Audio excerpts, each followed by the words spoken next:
भगवते वासुदेवाय।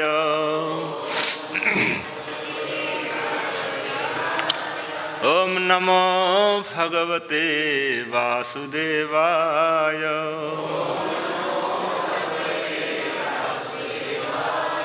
ओम नमो भगवते वासुदेवाय।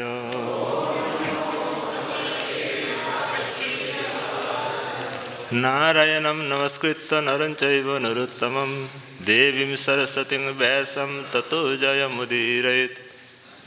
नष्टप्रायेषु भद्रेषु नित्यं भागवत सेवया भगवतीरुत्तमश्लोके भक्तिर्भवति नैष्ठुकी।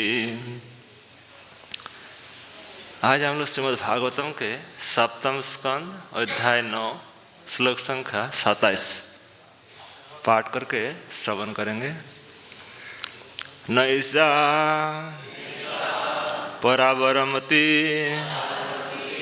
भवतो ननु सेत् जंतो यथा आत्मसृहृदो जगत तथापि संसेवया सुरतरुरिव ते प्रसादः सेवानुरूपमुदयो न परावरत्तं नैषा परावरमतिर्भवतो ननु स्यात् जन्तोर्यथात्मसृहृदो जगतस्तथापि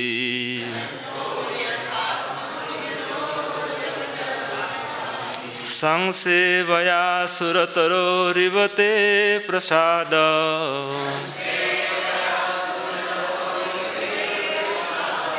सेवानुरूपमुदयो न परावरत्तम्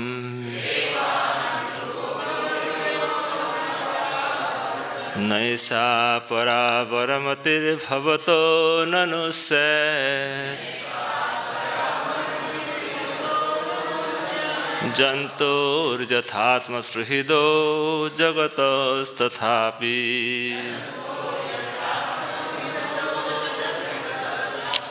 संसेवया सुरतरोरिवते प्रसाद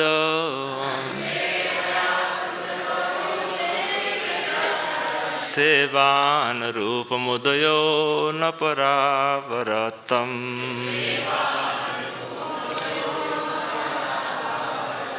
नैषा परावरमतिर्भवतो ननु स्यात् जन्तोर्यथात्मसृहृदो जगतस्तथापि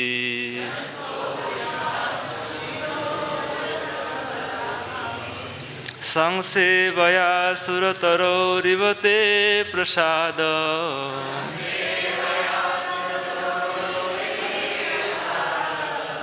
सेवानुरूपमुदयो न परावरत्तम्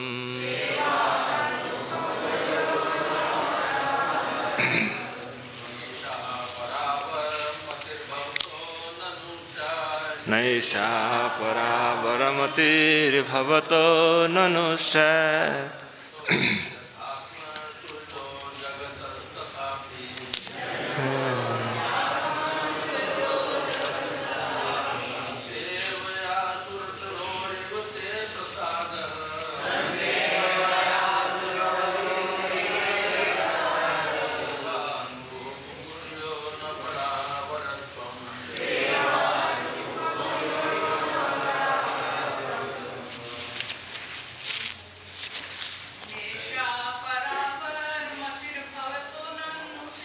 नैषा परावरमतिर्भवतो ननु स्यात् जन्तोर्यथात्मसृहृदो जगतस्तथापि संसेवया सुरतरोरिवते प्रसाद सेवानुरूपमुदयो न परावरतम् नैषा परावरमतिर्भवतो ननु स्यात्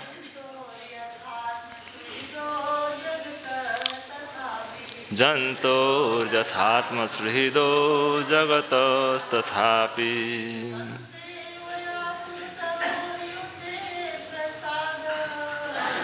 वया सुरतरोरिवते प्रसाद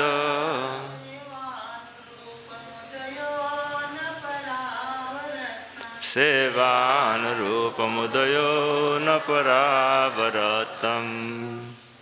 श्रील प्रभुपाद के द्वारा शब्दार्थ, अनुवाद और तात्पर्य।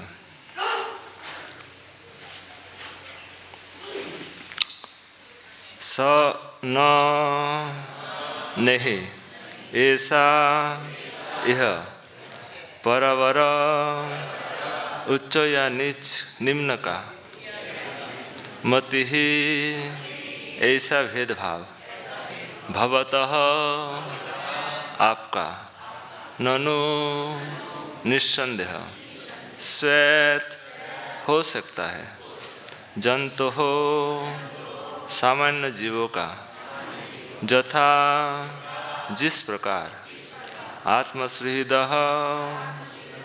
मित्र का जगतः समुचे संसारों का तथापि फिर भी मैत्री या मतभेद का ऐसा प्रदर्शन होता है। संसेवया भक्त द्वारा की गई सेवा की कोटि के अनुसार सुरतरोरिव वैकुंठ लोक में कल्प वृक्ष की भांति जो भक्तों को इच्छानुसार फल देने वाला है, ते तुम्हारा प्रसाद वर या आशीर्वाद सेवानुरूपम भगवान के प्रति की गई सेवा की कोटि के अनुसार उदय अभिव्यक्ति न नहीं परावरत्वम छोटे बड़े का भेदभाव। हे भगवान आप सामान्य जीवों की तरह, अच्छा मैं पहले पढ़ लेते इसके बाद आप लोग सुने। हे भगवान आप सामान्य जीवों की तरह मित्र तथा शत्रु एवं अनुकूल तथा प्रतिकूल के मध्य भेदभाव नहीं रखते, क्योंकि आप में उच्च नीच की कोई भावना नहीं है। फिर भी आप सेवा के स्तर के अनुसार ही आपने आशीष प्रदान करते हैं। ठीक उसी प्रकार जिस प्रकार कल्प वृक्ष इच्छाओं के अनुसार ही फल देता है और उच्च नीच में भेदभाव नहीं बरतता। श्रील प्रभुपाद जी तात्पर्य में लिखते हैं, भागवत गीता 4 अध्याय 11 श्लोक। जे यथा माम प्रपद्यन्ते तां सतैव भजाम्यहम् मम वर्तमान वर्तन्ते मनुष्य पार्थ सर्वशः में भगवान स्पष्ट कहते हैं, जे यथा माम प्रपद्यन्ते तां सतैव भजाम्यहम्, जो जिस तरह मेरी शरण में आते हैं तदनुसार ही मैं उसे पुरस्कार प्रदान करता हूँ। जैसा कि श्री चैतन्य महाप्रभु ने कहा है, जीवेर स्वरूप है कृष्ण नित्यदास। नित्यदास प्रत्येक प्राणी कृष्ण का नित्यदास है। जीव अपने सेवा के अनुसार कृष्ण से स्वतः आशीर्वाद प्राप्त करता है, क्योंकि यह भेदभाव नहीं बरतते कि यह व्यक्ति मुझसे घनिष्ठतापूर्वक जुड़ा है और यह वो है जिसे मैं नहीं चाहता। कृष्ण हर एक को अपनी शरण में आने की सलाह देते हैं। सर्वधर्मान परित्यज्य मामेकम शरणं व्रज। परमेश्वर से जो संबंध बनता है वो उसके प्रति की गई सेवा तथा शरणागति के अनुसार में होता है। इस तरह सारे विश्व में जीव स्वयं ही अपने बड़े या छोटे पद का चुनाव करते हैं। यदि कोई भगवान को आदेश देना चाहता है कि भगवान उसे कुछ दे तो अपनी इच्छानुकूल आशीर्वाद प्राप्त करता है। यदि वो चाहता है कि स्वर्गलोक में स्थान प्राप्त करे तो उसे वो स्थान मिलता है, और यदि वो पृथ्वी पर ही शुकर के रूप में बना रहना चाहता है तो भगवान उसकी वो इच्छा पूर्ति भी करते हैं। अतएव मनुष्य का पद उसकी इच्छाओं से निश्चित होता है। हमारे जीवन में उच्च या निम्न पदों के लिए भगवान उत्तरदायी नहीं है। इसकी और अधिक व्याख्या स्वयं भगवान ने भगवद गीता में की है। जानती देवव्रत देवान पितॄन् जानती पितृव्रता भूतानि जानती भूतेज्या जानती मज्जाजी नहोपि माम। कुछ लोग स्वर्गलोक भेजे जाना चाहते हैं, कुछ पितृलोक और कुछ इसी धरती पर बने रहना चाहते हैं। किंतु यदि कोई भागवत धाम लौट जाने का इच्छुक होता है तो उसे वहाँ भी भेज दिया जा सकता है। किसी भक्त विशेष की भोगों के अनुसार, मांगों के अनुसार भगवत कृपा से उसे फल प्राप्त होता है। भगवान यह सोचकर भेदभाव नहीं बरतते, यह व्यक्ति मेरे अनुकूल है और यह मेरे अनुकूल नहीं है, अपितु ये हर एक की इच्छा पूर्ति करते हैं। वास्तविक शास्त्रों का आदेश है, अकाम सर्व कामो व मोक्ष कामो युदारधि तीव्रेन भक्ति योगेन जजेत पुरुषम परम। कोई चाहे निष्काम हो भक्त की स्थिति, या निष्काम या सकाम या मुक्ति प्राप्त करने का इच्छुक हो, हर एक व्यक्ति को चाहिए कि इस पूर्ण सिद्धि के लिए जिसकी चरम परिणति कृष्ण भावनामृत में होती है, सभी तरह से पूर्ण पुरुषोत्तम भगवान की पूजा करे। भागवत श्रीमद् भागवतम 2 स्कंद 3 अध्याय 10 नंबर श्लोक में ये श्लोक लिखे हैं। भगवान की सेवा में पूरी तरह से लगे रहने पर हर एक को अपने पद के अनुसार मनोवांछित फल मिलता है, चाहे वो भक्त हो, कर्मी हो या ज्ञानी हो।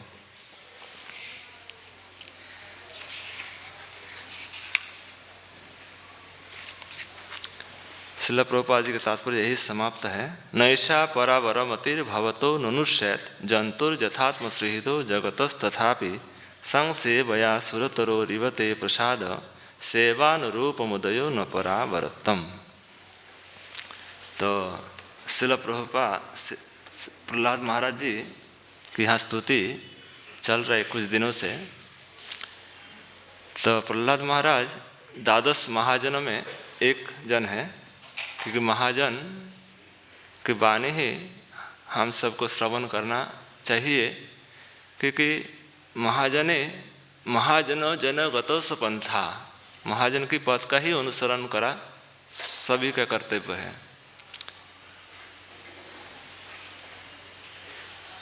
इसीलिए श्रीमद् भागवतम में यहाँ तो प्रहलाद महाराज जी का प्रवचन है और पूरी भागवत में महाजनों के प्रवचन है। प्रथम स्कंद से लेकर द्वादश स्कंद तक जो द्वादश महाजन है, स्वयंभु नारद शंभु कुमार कपिल मनु प्रहलाद जनक भीष्म बलिर व्यासकी वयम, इनका ही प्रवचन मुख्यतः रूप से है। तो प्रहलाद महाराज जी बहुत सुंदर भाव से पहले दैन्यता से जो शुरू किए स्तुति की, पहले दैन्य भाव से कहे कि हे प्रभु, जो ब्रह्मा आदि जो देवगण है वो आपको स्तुति करके, बहुत प्रकार के तो स्तुति करके प्रसन्न नहीं कर पाते, और मैं तो असुर कुल मेरा जन्म है, मैं कैसे आपको स्तुति करके प्रसन्न करेंगे। सबसे पहले दैन्यता का उन्होंने प्रकाश किया। यही एक बड़ी विशेषता है कि दैन्यता, भक्ति में सबसे पहले दैन्यता होनी चाहिए। किसी में भक्ति है, इससे एक ही मात्र पहचान है कि उसमें कितनी दैन्यता है। दैन्यता से यथार्थ भाव प्रकाशित होते हैं। अगर दैन्यता नहीं है तो उसमें गर्व, उसमें अहंकार, ये प्रकाश होता है। तो प्रहलाद महाराज पहले सिखा रहे, क्योंकि आचार्य है, महाजन है, कैसे स्तुति करना है उन्होंने सिखा रहे हैं हम सबको कि दैन्यता सबसे पहली। जैसे महाप्रभु कहे कि त्रिनादपि सुनिचेन न तरोरीव सही सुना। प्रभुपाद जी तात्पर्य में लिखे हैं, सबसे पहले त्रिनादपि बने, जो कौन भगवान के नाम लेने में योग्य है, जो त्रिनादपि है। इसी प्रकार सभी भक्तों, हम सभी भक्तों को त्रिनादपि श्लोक से ही शुरुआत करना है। तो सबसे पहले प्रहलाद महाराज इसका संक्षेप में टीका के अनुसार जस्ट पहले क्या क्या हुआ इस श्लोक में, इस अध्याय मान स्तुति में। तो सबसे पहले प्रहलाद महाराज अपनी दैन्यता का प्रकाश किए। उसके बाद कि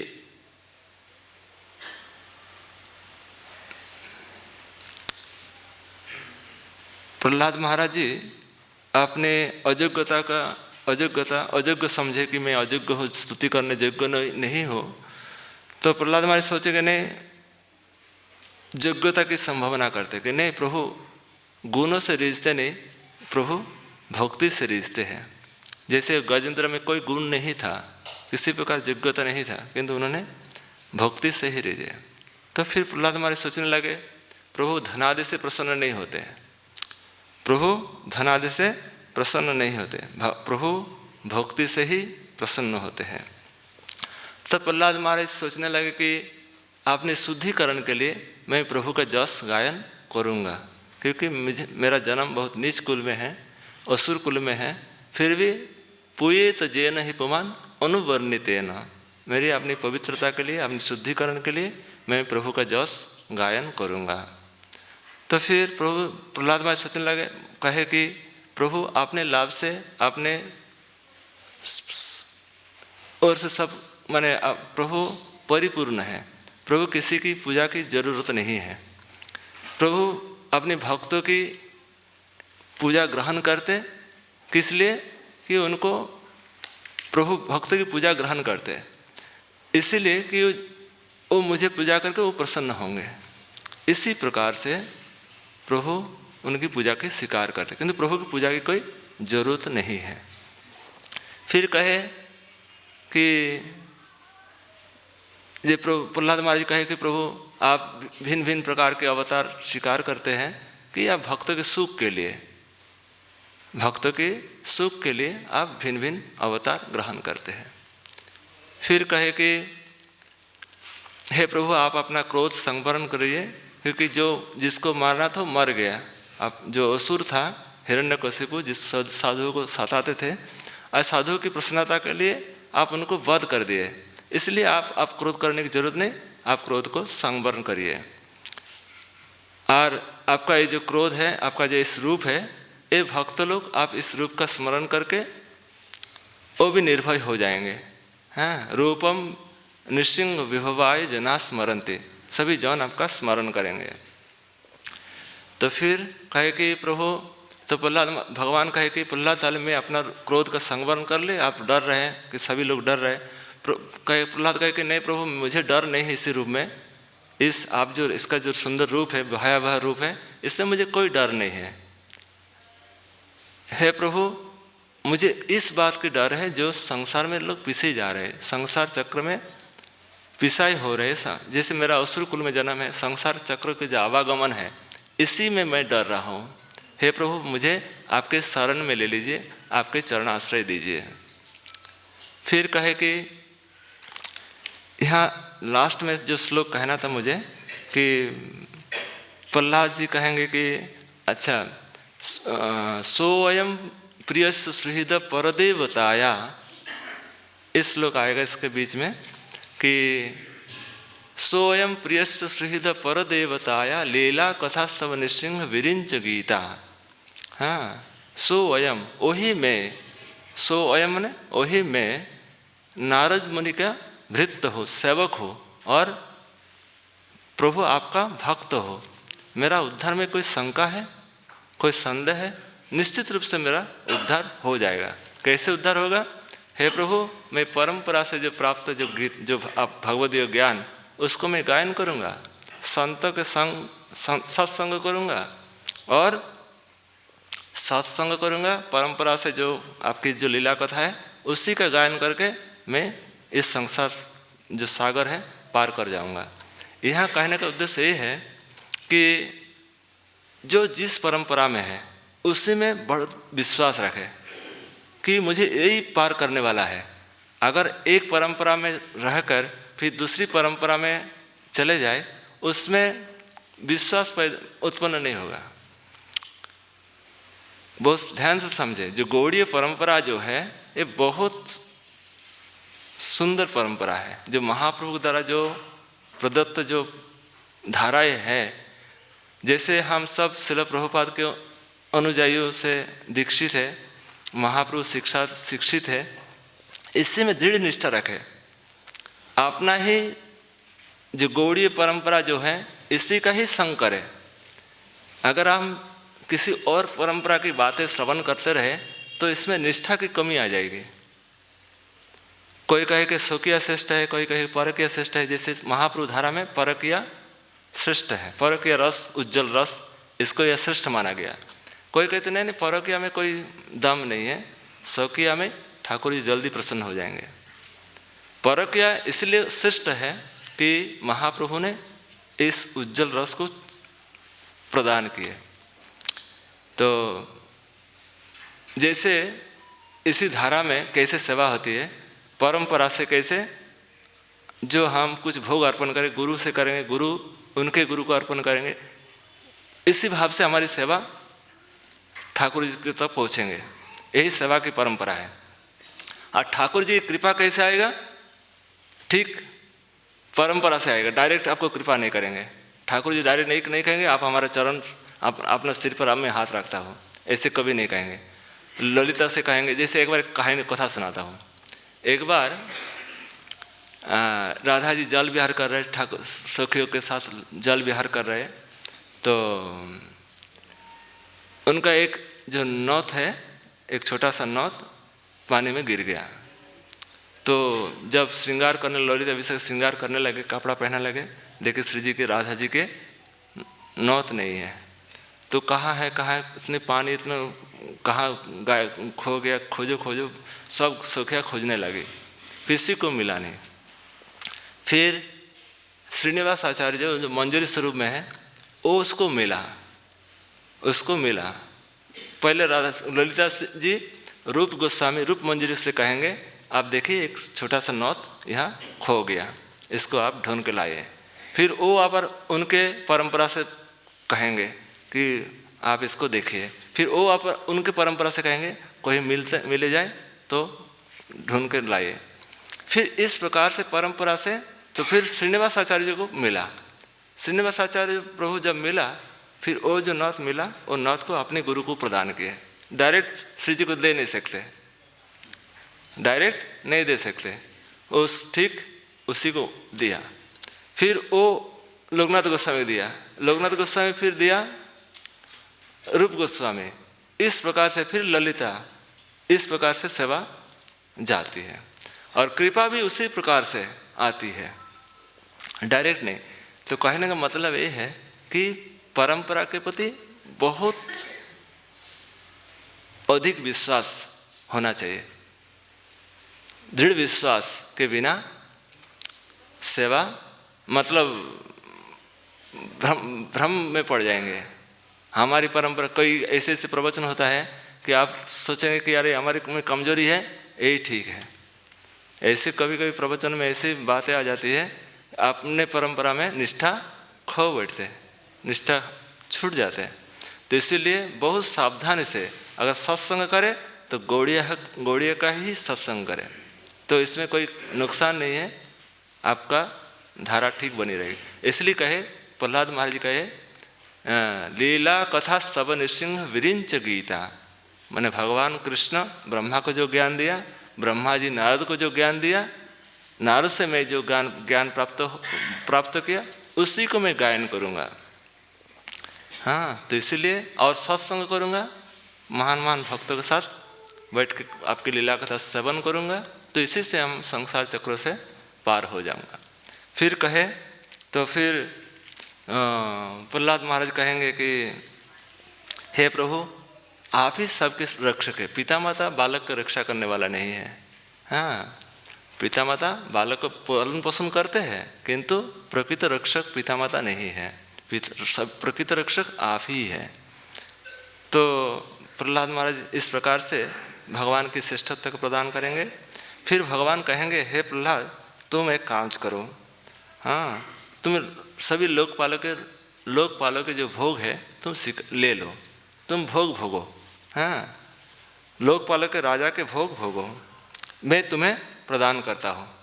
भगवान क्या कहे, प्रहलाद तुम भोग ले, क्योंकि तुम महान भक्त हो, तुम हमारे भक्त हो, तुम्हारे भोग में क्या कमी है।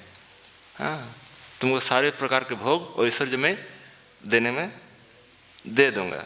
आप संसार से उद्विग्न मत हो, भोग ले लो। फिर प्रहलाद कहे कि प्रभु इस 3 श्लोक से इसका वर्णन करेंगे, भोग की कितनी महिमा है, हैं, भोग कितनी खतरनाक है। प्रहलाद जी इसी से सबको बाँचने के लिए कहेंगे कि इसी से बाँचिए, जाकर भगवान से भक्ति में जुड़ना है, भक्ति प्राप्त करना है। 3 श्लोकों से 22, 23, 24 में कि हे विभो, कि मनुष्य जिनकी पुण्य के द्वारा कर्म में सभी लोग पुण्य करते, पुण्य के अनुसार सब भोग प्राप्त करते, और वो भोग के कारण वो कहा जाते स्वर्ग लोग जाते। किंतु मैंने देखा, प्रहलाद महाराज कह रहे कि मैंने देखा अपने पिता के कोप से, क्रोध से ये सब देवता का नाश हो गया। हाँ, ये देवता बहुत प्रयास करके कहाँ गए, स्वर्ग लोग गए। मनुष्य लोग बहुत पुण्य करते, बहुत कुछ जाग जुग करते, अनुष्ठान करते, इसके प्रताप से कहा जाते देव लोग जाते। और मैंने खुद देखा अपने पिता के प्रताप से, कोप के प्रताप से सब देवता ये सब लोग नष्ट भ्रष्ट हो जाते हैं। हे प्रभु, और वही हमारे पिता इतना शक्तिशाली होने पर भी आज आपके द्वारा स्वयं नाश हो गया। इसलिए प्रभु आप मुझे इस भोग से मुझे लालच मत दिखाइए, ये भोग में मत फंसाइए, मुझे भोग की कोई जरूरत नहीं है। इस कारण जीव के आयु, लक्ष्मी और वैभव को जानने वाला मैं इंद्रिय से उपभोग्य ब्रह्मादि के भोग पर्यंत भी नहीं चाहता हूँ। प्रहलाद जी भोग को बिल्कुल ठुकरा रहे, भगवान देने के लिए तैयार ठीक कर रहे हैं। प्रहलाद जी बोले प्रभु जी मैं इसको नहीं चाहता हूँ। हाँ,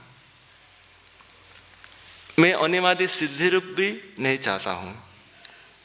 आप अगर देना चाहे तो अपने सेवकों का सेवक बना दीजिए। कितनी बड़ी मांग, भक्तों का भक्त महाप्रभु गोपी भर्तु पद कमलयोर दास दासानु दास, यही प्रार्थना। जैसे हम लोग जब अर्चन करते ठाकुर जी के, पहले इसी श्लोक का स्मरण किया जाता है दयनीय भाव से। हे प्रभु मैं कुछ नहीं, मैं अज्ञान अंधकार से पड़ा हुआ था, आज गुरु कृपा से आपकी सेवा करने का सुयोग मुझे प्राप्त हुआ, आप मेरा सेवा स्वीकार करें। इसको पहले कहना पड़ता है। हाँ, कि मैं अपनी दयनीयता का प्रकट करना पड़ता है, प्रभु मुझे कोई योग्यता नहीं है, आप अपनी कृपा से मेरी सेवा स्वीकार करें। तो फिर कहे ये भोग सुनने में बहुत प्रिय लगता है, भोग सुनने में बहुत प्रिय है। देखना बोले ना, दिल्ली का लाडू जो खाया वो भी पछताया और जो नहीं खाया वो भी। तो इसी प्रकार भोग सुनने बहुत मनोरम लगता है। अरे भोग अच्छा लग रहा है, बहुत अच्छा भोजन, अच्छा जो शब्द स्पर्श रूप रस गंध का जो भोग है ये बहुत अच्छा लगता है, किंतु इसमें कोई सुख नहीं है, किसी प्रकार के सुख नहीं है। ये शुद्ध केवल दुख देने वाला है। ये शरीर जो है ये रोग का मंदिर है, ये क्या भोग भोगेगा। हे प्रभु मुझे भोग की जरूरत नहीं है। तो भगवान कह रहे कि तो वैराग्य क्यों नहीं कर लेते। अगर भोग की जरूरत नहीं है तो वैराग्य कर लो। वैराग्य है तो वैराग्य कैसे प्राप्त हो। प्रहलाद जी कहे कि प्रभु वैराग्य की जो भोग, अगर भोग नहीं चाहिए तो क्या चाहिए, वैराग्य ले लो। तो प्रभु वैराग्य कैसे प्राप्त हुआ ना, आपकी कृपा से ही प्राप्त हुआ। वैराग्य ऐसे नहीं आता है जब तक आपकी कृपा ना हो। जैसे लक्ष्मी जी है, ब्रह्मा जी हैं, शिव जी हैं, जो आपकी प्रसाद प्राप्त नहीं कर पाए वो प्रसाद मुझे प्राप्त हुआ। पहले श्लोक में बताया ना कि हे प्रभु जो कृपा प्रसाद लक्ष्मी जी की प्राप्त नहीं हुई, जो कृपा प्रसाद ब्रह्मा जी को प्राप्त नहीं हुई, जो कृपा प्रसाद शिव जी को भी प्राप्त नहीं हुई, वो कृपा प्रसाद मुझे प्राप्त हुआ। पहले श्लोक में ये श्लोक कहा, काहम रज प्रभाव ईश तमोधिकेस्मिन् जातः सूर्यतरकुले कतवानुकंपा। न ब्रह्मणो, ब्रह्मा को वो सुख नहीं मिला, वो न तो भवस्य, शिव को भी वो प्रसाद नहीं मिला, न वही रमाया, लक्ष्मी जी को भी नहीं मिला। जन्मेर पिता शिरसि पद्म कर प्रसाद, जो पद्म कर, जो लक्ष्मी हाथ, जो लक्ष्मी, जो पद्म कर मतलब जो पद्म कर मतलब जो हाथ में लक्ष्मी की जो माने अत्यंत सौभाग्य का जो प्रसाद है वो मुझे प्राप्त हुआ। जन्मेर पिता मेरे सिर पर अर्पित हुआ। तो फिर प्रभुपाद जी आज के श्लोक में लिखते हैं, तो भोग में एक छोटा सा कथा सुनाते हैं इसी के ऊपर, जो भोग में कैसे मनुष्य को जड़ बना देते हैं। एक बार एक राजमहल में एक बहुत सुंदरी उस लड़की उसी में माने सोई हुई थी, माने उनकी व्यवस्थाएं थी और पूरा साम्राज्य, बहुत पूरा एकदम सोने हीरे का साम्राज्य है। तो वहाँ जो गेट, पहाड़ा गेट है, जो दरवाज़ा है, वहाँ एक बुढ़िया बैठी थी। बुढ़िया कोई भी जा सकते देखने के लिए, किंतु जाने के बाद एक शर्त है, जो जाते वो फिर लौट कर आते नहीं, जो जाते और लौट कर आते नहीं। तो इसी प्रकार, किंतु देखने में बाहर से बहुत चमक धमक लग रहा है, सबको देखने की इच्छा है, भाई क्या है अंदर, कौतूहल होता है, भाई एक बार जाके देख कर आते। तो किंतु बुढ़िया एक शर्त लगा देती, आप ध्यान से सुन लीजिए, उसके बाद आप जाइए। वहाँ से आए तो जितना लोग गए कोई लौट कर आया नहीं। अगर आपको जाने, अगर आप वहाँ से चले गए और वो जो लड़कियाँ सोई हुई है उसको जगा दे तो पूरा आपका साम्राज्य मिल जाएगा, पूरा साम्राज्य का मालिक आप बन जाएंगे। किंतु ये भी एक शर्त है, वहाँ जो गया फिर लौट कर आए नहीं। बड़ी अच्छी बात है। तो एक राजकुमार आया, आखिरी में एक राजकुमार आएंगे। राजकुमार बोले मैं जाने के लिए तैयार हूँ, मैं जाऊँगा, पक्का जाऊँगा, अब मैं इसको जगाऊँगा। तो जो लोग जाते थे, क्योंकि सब हीरे का ढेर है, मोहर का ढेर है, जो स्पर्श करते लोग, साधारण लोगों की यही इच्छा है वो थोड़ा देख ले, स्पर्श कर ले, और जैसे स्पर्श करते वह जड़ बन जाते। वहाँ का यही जादूगर था, वहाँ जादूगर से बनाया। जादूगरी का ऐसे नियम है, वो भोगों में जो स्पर्श करेगा वो वहीं पे रह जाएगा, वहाँ से वो और आएगा नहीं। इसलिए टच नहीं करना, देख के वहाँ से चल दो तो वहाँ तक पहुँच पाएंगे। तो जो लोग गया उसको, साधारण लोग ऐसे है कि भाई इतना सुंदर, थोड़ा आनंद ले लो यहाँ का, हाँ ऐसे है ना, जगत का आनंद ले लो, थोड़ा देख लो, घूम लो, थोड़ा स्पर्श कर लो, थोड़ा खा लो, छू लो। ऐसे ही सब लोग जैसे टच किया उसी में वो जड़ बन गया। तो फिर जैसे राजकुमार गए, राजकुमार कोई मतलब नहीं, क्योंकि वो भोग सागर से आए, उनका क्या है सब देखना, ना धन संपत्ति देखने की इच्छा है, ना कुछ छूने की, ना खाने की, ना पीने की, वो सीधा चल दिए।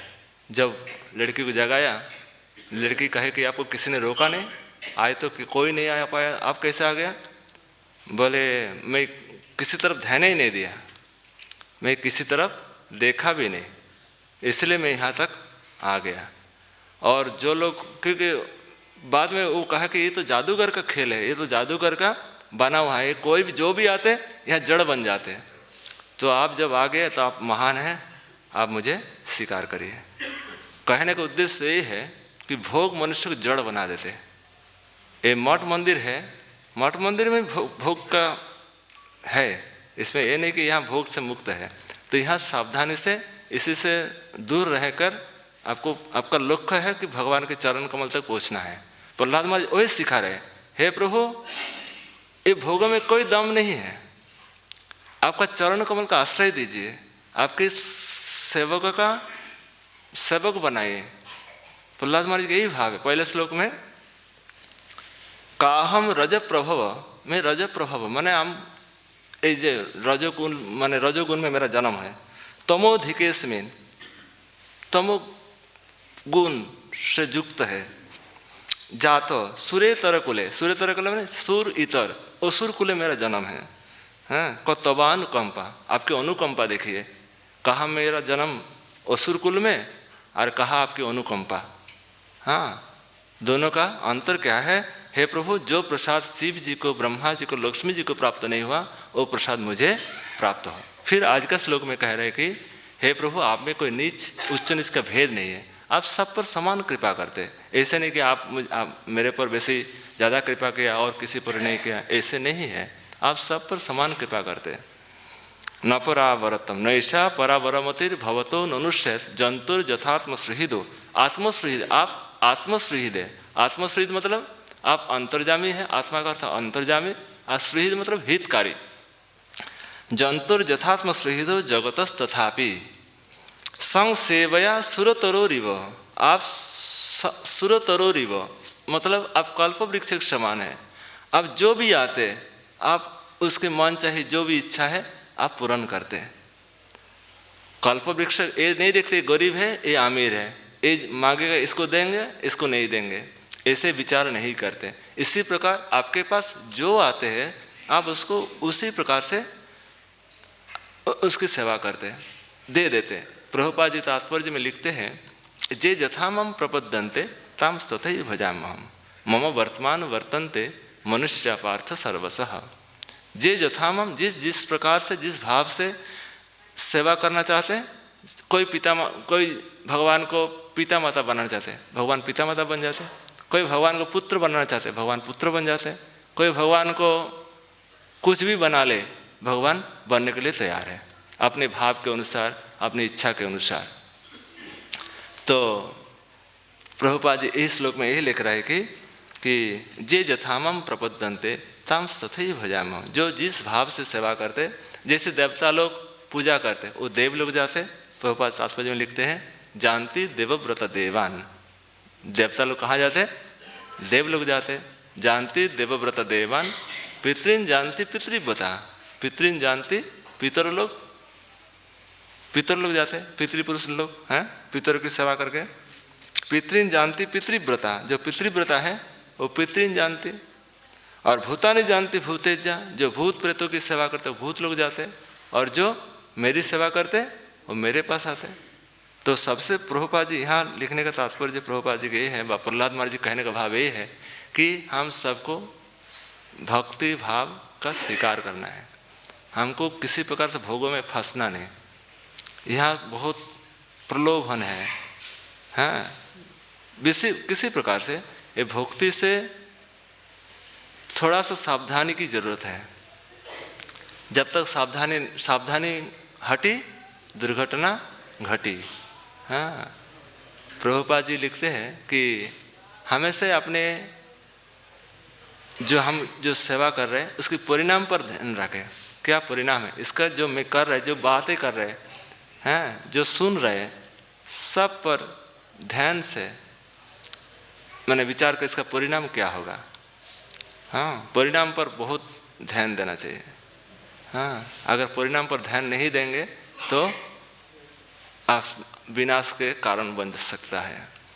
तो प्रभुपाद जी यहाँ लिखते जानती देवव्रता देवान पितृन जानती पितृव्रता भूतानि जानती भूतेजा जानती मज्जाजी न हो पिमाम।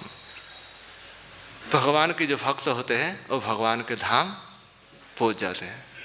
प्रभुपाद जी तात्पर्य में एक गीता का एक श्लोक है कि हे अर्जुन, तुम मेरा भक्त हो, तुम मेरा सखा हो, इसलिए मैं तुम्हें एक ज्ञान प्रदान करूँगा। जब तक भक्त नहीं बनेंगे तब तक भगवान ज्ञान प्रदान नहीं करेंगे।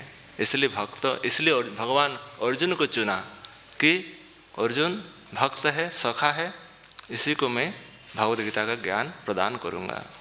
भगवद गीता ज्ञान जो है जैसे सूर्य में कोई भेदभाव नहीं है, सबको समान रोशनी प्रदान करते हैं। इसी प्रकार कोई टैक्स नहीं लगाते कि भाई तुम हमारा इतना रोशनी खर्चा किया तो तुमको टैक्स भरना पड़ेगा। भगवान इस प्रकार के टैक्स नहीं भरते, इसलिए भगवान में सूर्य में इतनी उज्ज्वलता है, इतनी उत्कर्ष है। इसी प्रकार जो निष्काम भाव से सेवा करते हैं उसमें भी एक उज्ज्वलता दिखाई पड़ेगी।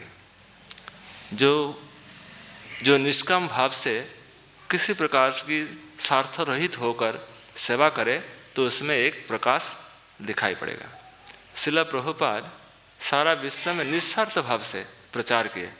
आज श्रील प्रभुपाद जी का सारा विश्व में मंगल आरती हो रही है, उनकी भगवान की तरह सेवा पूजा हो रही है, क्योंकि श्रील प्रभुपाद निस्वार्थ भाव से, निष्काम भाव से सारा संसार की सेवा किए, भगवान नाम की प्रचार किए। भगवान नाम प्रचार सबसे बड़ी सेवा है, क्योंकि अगर भगवान नाम का सेवन करते रहेंगे, जो हमारे अंदर जो आसुरिक भाव है ये धीरे धीरे से खत्म हो जाएगा, नष्ट हो जाएगा। इसीलिए प्रभु का नाम श्रील प्रभुपाद आज सारा संसार, जहाँ पूरा दुनिया में जहाँ के लोग सब बिल्कुल असुर जाति के थे, बिल्कुल हिंस्र परायण थे, आज श्रील प्रभुपाद जी कृपा से सब आज हरिनाम के प्रभाव से आज महान भक्त हो गए। इसका कारण एकमात्र हरिनाम। इस जुगल जो नाम है, ये हरिनाम जो हम लोग हरे कृष्ण महामंत्र करते, एक गोलोक से ध्वनित हुआ। श्रीमती राधा रानी कृष्ण का नाम लेते, हे कृष्ण हे कृष्ण हे कृष्ण, बार बार कृष्ण बोलते। राधा जी क्या बोलते? हे कृष्ण। कृष्ण क्या कहते? हे राधे हे राधे हे राधे। ऐसे हरे कृष्ण दोनों का ध्वनि है। हरे कृष्ण, एक बार हरे बोले वो कृष्ण बोले, हरे कृष्ण कृष्ण कृष्ण हरे हरे। ये हरा जो है राधा रानी का नाम है हरा, राधा रानी का और एक नाम है हरा। हरा संबोधन में हरे आता है। और हे राम, यह राम जो है ये भगवान श्री कृष्ण का ही नाम है। रमु क्रीड़ाम धातु से राम बनता है। हाँ, राधा कृष्ण कृष्ण कृष्ण राधा राधा, ऐसे। किंतु भगवान श्री चैतन्य महाप्रभु हरे किया, राधा नाम को डायरेक्ट ना लेकर हरे कृष्ण कृष्ण कृष्ण हरे हरे, हरे राम राम राम हरे हरे। ये नाम के प्रति अगर कोई निष्ठा करके, अगर इसी में बहुत निष्ठा सहकर नाम स्मरण करे, निश्चित रूप से इसका बहुत बहुत बहुत माने प्रेम प्राप्ति करा देंगे नाम। किंतु निष्ठा होनी चाहिए, और निष्ठा तभी होगा जब अपने परंपरा से अपने ऐसे में सुना कुछ ऐसे भक्त है जो गौड़ीय परंपरा का ना समझने का कारण बाहर चले गए। तो कहने का उद्देश्य है कि आत्मविश्वास रखे कि नहीं, हमारी जो परंपरा है सही परंपरा है, ये श्रीमन महाप्रभु के द्वारा दी गई परंपरा है, इसमें कोई कमी नहीं है। हमको इसको हमारे अंदर में इसके प्रति पूर्ण विश्वास स्थापित करना है। निश्चित रूप से महाप्रभु के से हर क्षण प्रार्थना करना है, हे प्रभु आपके नाम में मेरी रुचि हो, आप कृपा करें जैसे जिह्वा पे नाम निरंतर स्फुरण होते रहे। इसलिए छोटी छोटी प्रार्थना, प्रभु समय व्यर्थ ना जाए, मेरे प्रयास से संभव नहीं है। इसलिए आचार्य लोग गाते, निज बल चेष्टा प्रति भरोसा छाड़िया, तोमार कृपाय आछि निर्भर कोरिया। हे प्रभु आपकी कृपा की जरूरत है, अपने बल प्रयास से होने वाला नहीं है। इसीलिए भगवान से सामने जब भी सामने रहेंगे कृपा की प्रार्थना करें, हे प्रभु कृपा प्रदान करें। हाँ, दैन्यता की भिक्षा मांगे, हे प्रभु दैन्यता दीजिए। हाँ, दैन्यता प्रभु की तरफ से आएगा, अपने तरफ से नहीं आएगा। अपने प्रयास और प्रभु की कृपा दोनों मिलकर तब बनेगा। तो इसीलिए और इस स्तुति को रोज पाठ करते रहिए। इस स्तुति जो है बहुत दिव्य स्तुति है, प्रहलाद जी का एकदम हृदय की स्तुति है। और हम सब साधारण जो जन है इसको भोग से भक्ति तक ले जाने के लिए स्तुति है। ये हृदय में जो भोग छिपा हुआ है इसको उखाड़ के फेंकने का स्तुति है। ब्रह्मादय सुरगणा मुनयथ सिद्धा सत्यैकतान्मतयो वचसां प्रवाहै नाराधितुं पुरगणैरधुनापि पिप्रो किं तष्टुमर्हति समे हरिरुग्रजाते मन्ये धनाभिजनरूप तपः श्रुतौज तेज प्रभाव बल पौरुष बुद्धियोग आराधनाय भवन्ति परस्य पुंसो भक्त्या तुतोष भगवान गजजूथ पाए। ऐसे रोज 2-3 महीने पाठ करते रहे, पूरा याद हो जाएगा। और पाठ करने के बाद आप किसी गाड़ी चला रहे, कोई एकांत में जा रहे, कोई रास्ता में चल रहे, इसको गाते हुए चलिए, कितना आनंद देखिए। संस्कृत भाषा में एक विशेष आनंद भी है।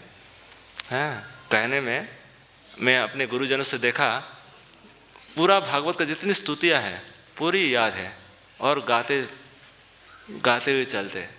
इसी प्रकार कुंती स्तुति है, प्रहलाद स्तुति है, महापुरुष शिक्षा है, इसको याद करें इतना कि रग रग में इसको बोलने लगे। हाँ, कोई भी स्तुति, प्रहलाद स्तुति हो, ध्रुव स्तुति हो, कुंती स्तुति हो, गजेंद्र की स्तुति हो, कुछ तो याद करें जीवन भर। जीवन के इस एक्चुअली वहाँ जाने के लिए, भगवत धाम जाने के लिए एक टका पैसा भोग कुछ साथ में नहीं जाएगा। क्या जाएगा? भक्ति रूप जो धन है वही जाएगा। ये सब यही छोड़ के जाना पड़ेगा। हाँ, किंतु अगर नाम धन यहाँ का करेंसी वहाँ नहीं चलता है। वहाँ का करेंसी क्या है? हरि नाम। हाँ, यहाँ का करेंसी भागवत धाम में नहीं चलेंगे। भाई इतना करोड़ दे देंगे, आप मुझे एक ऐसी रूम दे दीजिए, नहीं मिलेगा। तो इसीलिए एक बार परम पूज्य राधा गोविंद गोस्वामी महाराज एक बहुत सुंदर कहानी सुनाया था, मैं 1-2 मिनट में सुनाता हूँ। एक बार महाराज जी कहे कि एक बार राज्य में ऐसे नियम था कि कोई भी व्यक्ति जब आखिरी समय आएगा उसको जंगल में भेज दिया जाएगा। और राज कर्मचारी के कहेंगे, राजन आपका समय हो गया, आप जंगल में छोड़ देंगे। जंगल में सब लोग, सब जंतु जानवर उसको नोच नोच कर खाकर समाप्त कर देंगे। तो फिर इसी तरह उनकी परंपरा है, जो भी राजा बनेगा उसको आखिरी समय इस प्रकार से जंगल में जाना पड़ेगा। सब गिर जो है जंतु जानवर सब उसको खा जाएगा। फिर एक बार क्या है, एक राजा मंत्रियों से कहा कि भाई मुझे तो भी जाना है, कॉल आ गया, अभी समय कम है, तो एक काम करिए, हमारे पास अभी समय है, आप पूरे जहाँ जाना है वहाँ पूरा साफ कर दीजिए, जंगल जहाँ है अच्छा मकान बना दीजिए, अच्छा से रहने का व्यवस्था कर दीजिए। तो ठीक है, वहाँ इसी प्रकार से तैयार हो गया। फिर जब जाने का समय हुआ तो फिर जब ले कर गया, फिर अपना महल बन गया, कोई भय नहीं है, अपना महल में रहने लगे। इसी प्रकार वहाँ जाने के लिए यही से तैयारी करनी पड़ेगी। हैं, वहाँ जाने के लिए यही सब कुछ तैयारी करके जाना पड़ेगा कि मुझे कोई डर ना लगे, नहीं तो आखिरी समय बहुत भयावह अवस्था है। आपको इतनी डांसेगा इतनी, किंतु अगर हरिनाम का साथ रहे, भक्त संग का साथ रहे, प्रभु का स्मरण रहे, किसी कोमा में रखने पर भी आपको कोई तकलीफ नहीं है, किसी हालत में रहे और आखिरी समय प्रभु का नाम जिह्वा पर नहीं निकले। मैं महान संतों के मुख से सुना कि भगवान उस समय उसको याद करते। ठाकुर जी जिस समय नाम नहीं निकल रहे किंतु प्रभु उस समय उसको याद करेंगे। तो इसलिए कोई डरने की कोई आवश्यकता नहीं। आज हमारा जितना प्रयास है, शारीरिक जितनी शक्ति है, मैं प्रभु का नाम छोड़ूंगा नहीं, सत्संग कभी छोड़ूंगा नहीं, भोगों से फांसूंगा नहीं और परंपरा का जो शिक्षा है इसका ग्रहण करते रहूँगा, इस पर आत्मविश्वास रखूँगा। निश्चित रूप से उसकी कोई संदेह नहीं आत्मकल्याण में। तो इसलिए इसी प्रकार यहीं से तैयारी करनी पड़ेगी। मैं कभी कभी हमारे अल्टर में कहे थे कि यहाँ जो सेवा चल रही है यही सेवा वहाँ मिलेगा। यहाँ में निष्ठा हो जाए तो यही सेवा, यहाँ कोई बर्तन सेवा कर रहा है, कोई फूल माला सेवा कर रहा है, कोई कुछ झाड़ू मार रहा है, तो यही सेवा यहाँ ही परफेक्ट हो जाए, यही सेवा उसको वही मिलेगा। यहाँ परफेक्ट करने के लिए कि हाँ यही मुझे करना है, तो यही तैयारी कर ले। जितना समय है 2-4 साल 10 साल, आयु सब सीमित है, सब गिनती है, आपके एक एक क्षण काट रहे हैं। किंतु भागवत में ये भी श्लोक लिखा है, आयुर्हरति वैपुंसम उद्दनस्तम चजनसो तस्सरिते जब क्षणो नित्य उत्तम श्लोक वार्ताया। जिस क्षण आपका उत्तम श्लोक वार्ता से व्यतीत होगा उस क्षण का आपका नाश नहीं होगा। उत्तम श्लोक का जस गाने से उस क्षण का नाश नहीं होगा। इसलिए भोग से बचे और भक्ति में दृढ़ हो जाए। बहुत प्रलोभन रहेगा, किसी प्रकार से ना उसमें आसक्त हो, एकमात्र ध्येय रहेगा प्रभु की श्री चरण कमल। श्रील प्रभुपाद की।